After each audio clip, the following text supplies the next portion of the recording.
Today we're going back to basics and I'm going to be making bread, but showcase 3 different things to make with the simple bread recipe.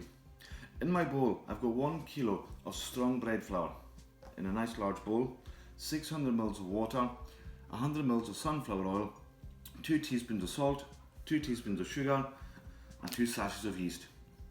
So first of all we'll go in with the sugar. 2 teaspoons. If you like a sweeter loaf, you could add maybe an extra teaspoon. It's up to yourselves, depending on your liking. 2 sachets of yeast, so that's 14 grams of fast-acting yeast. We'll give that a little stir. Now the salt, I'm going to just reserve for the time being. We'll add that later on. I don't want it working against the yeast just now in the proving process. To the bowl, our vegetable oil. So that's 100 ml. Our water, 600 ml of lukewarm water, which is barely warm. Any hotter than that, it will kill the yeast. I'm just going to start off with a spoon first. I know I'm going against basic home economics here by going in with your hands, but I just don't want a sticky mess at the very beginning.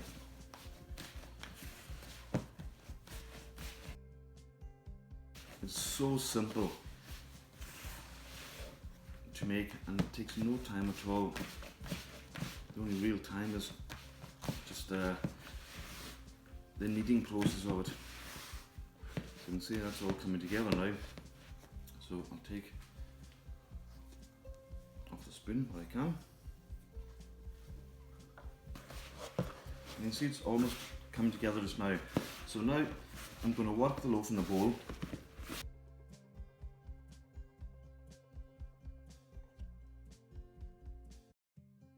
You could also add 2 tablespoons of milk powder, which gives a richer taste to the bread. It's all coming together nice now. Now what I want is, I want to be left with a clean bowl. So we'll set that aside for the time being.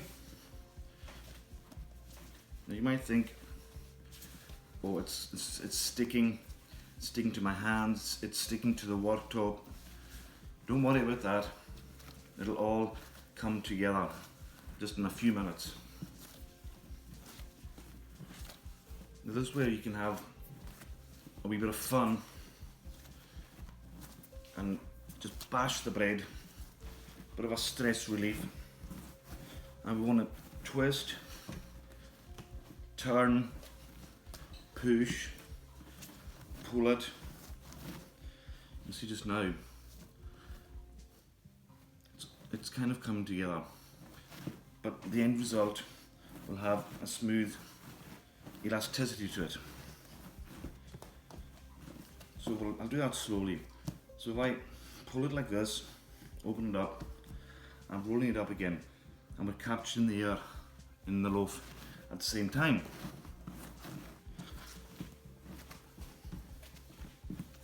So I'm going to go like this for about 10 minutes.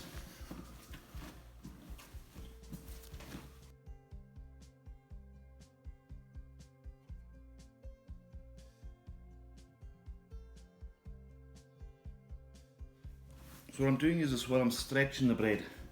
That's going to work the gluten. That's going to help give us our little air pockets.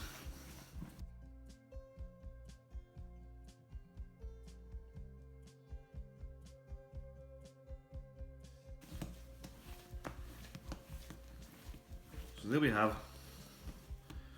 Look at the difference in that. Nice and smooth. It's got some good elasticity to it. And as well, the warmth of our hands helps the yeast start to activate.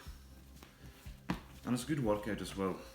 And it's a great wee recipe for even the kids to be helping with. So, back into our bowl. Press that in with it. And we'll cover with just a slightly damp dish towel. Depending on the heat in the room, it could take anything from 45 minutes up to an hour. And we're looking for is for it to double in size. Now the dough has been proving for an hour now. We can see how it's doubled in size now.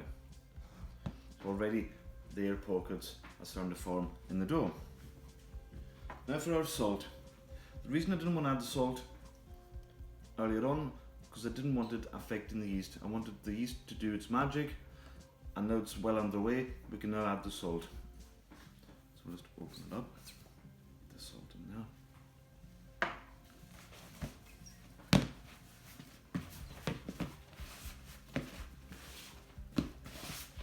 You can already hear the air being squeezed out of it. So now this stage is called knocking back. I'm going to go again for a good 10 minutes.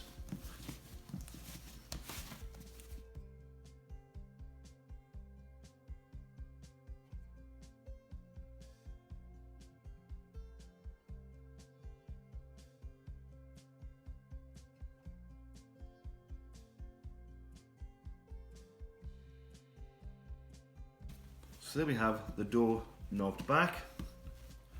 What I'm going to do now is just divide it up for what I want to use it for. I'm going to take a good chunk for my pizza base. You can see the air pockets there. And divide the remainder in half. One for our loaf and one for our rolls. So first of all, I'll start off with the loaf.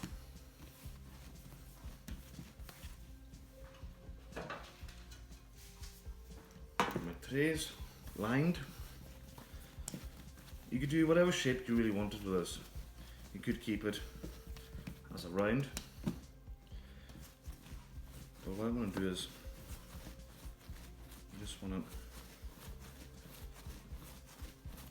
give it some body. Now you could as well, at this stage, roll it in flour as well to give it more of a farmhouse look, but we're just keeping it simple today. So we'll take our loaf like that, and we'll pop it straight onto our tray, fine as it is. And again, just for effect, a nice sharp knife over the top. And again, I'm going to cover that with just a slightly damp tea towel and let it prove again, almost doubling in size.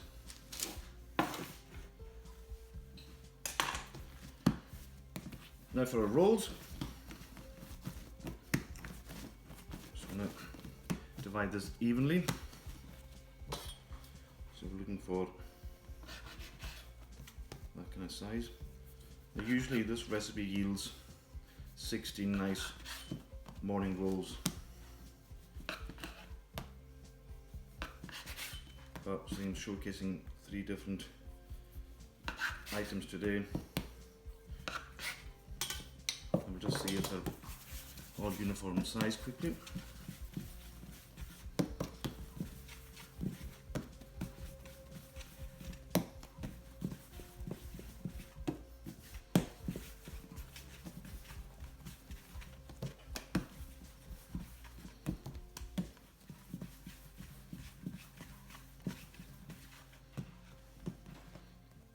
Yep, just take a wee knocking off this one, pop onto that, and now to shape them nicely.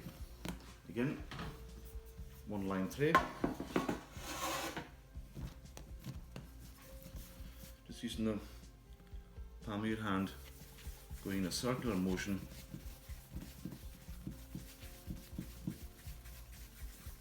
until we've got a nice wee round. Pop it onto the tray.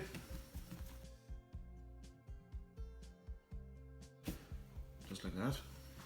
Now when we put the next one on, You could space them apart if you wanted. I just want to, once they're approved, I want them to touch each other. So when they bake and we pull them apart, we get this little opening inside where you can almost see it. And when you tear it off, sometimes you get a wee bit of like a bread flap on there. It's nice to have as well.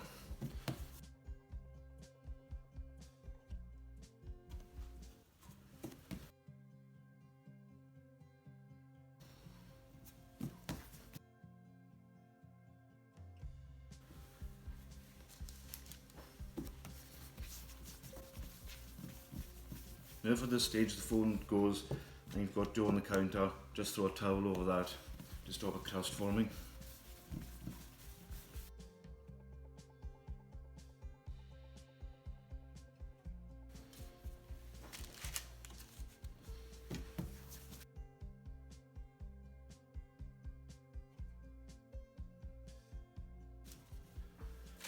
And there we have our bread rolls.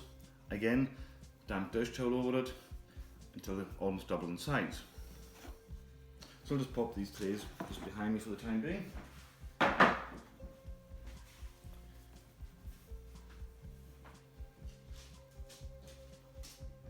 Now for our pizza base, I'm going to take the dough, and the theory is if we start with a round, we'll finish with a round. But the thing is, I'm using a rectangular tray, so I'm not really worried too much about the shape. Plenty of flour on the water top. Pop that into our flour. And I could carry on with my hands like this, but for ease, I'm going to use the rolling pin as well. Just want to manipulate it. Use plenty of flour on there.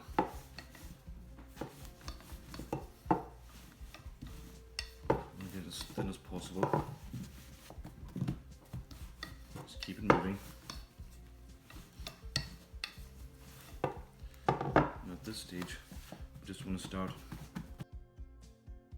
pushing down with your hand and fingertips at the same time. I want to get it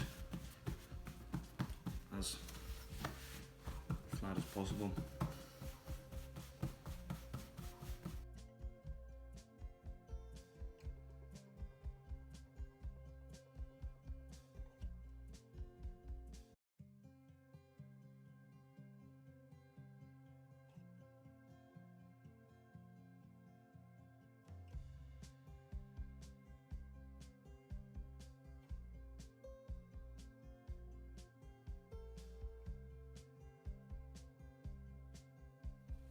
So we've got a little crust. At this stage, we just want to take it to our tray. Now for the topping for the pizza. I've got some lovely fresh mozzarella here and some of our own minced garlic. First of all, just want to take some olive oil. A good drizzle. And then a good teaspoon of our minced garlic. Touch sea salt.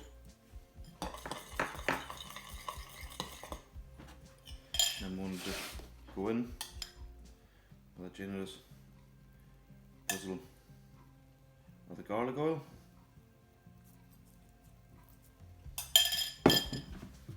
Mozzarella. Just want to slice nice and thin.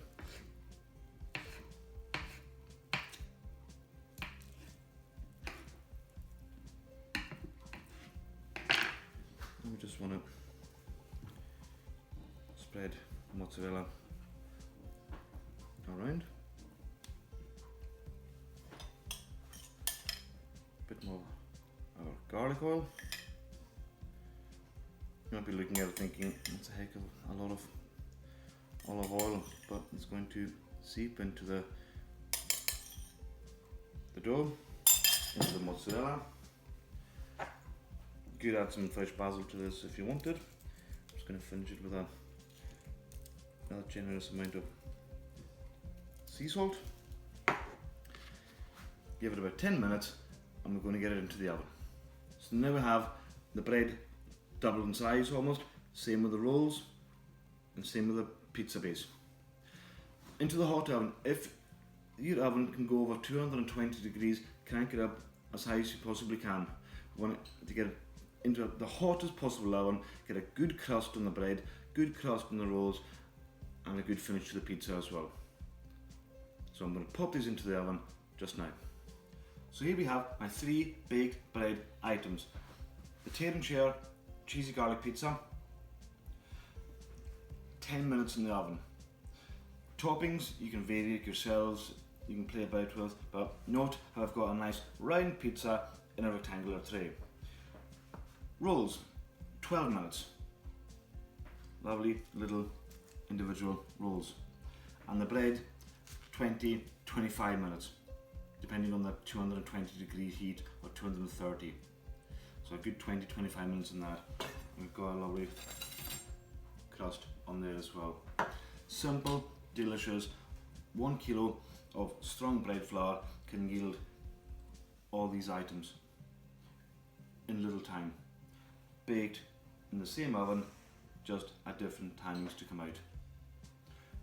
Try it at home, see what you think. So simple, fun to do, fun for everyone. Enjoy.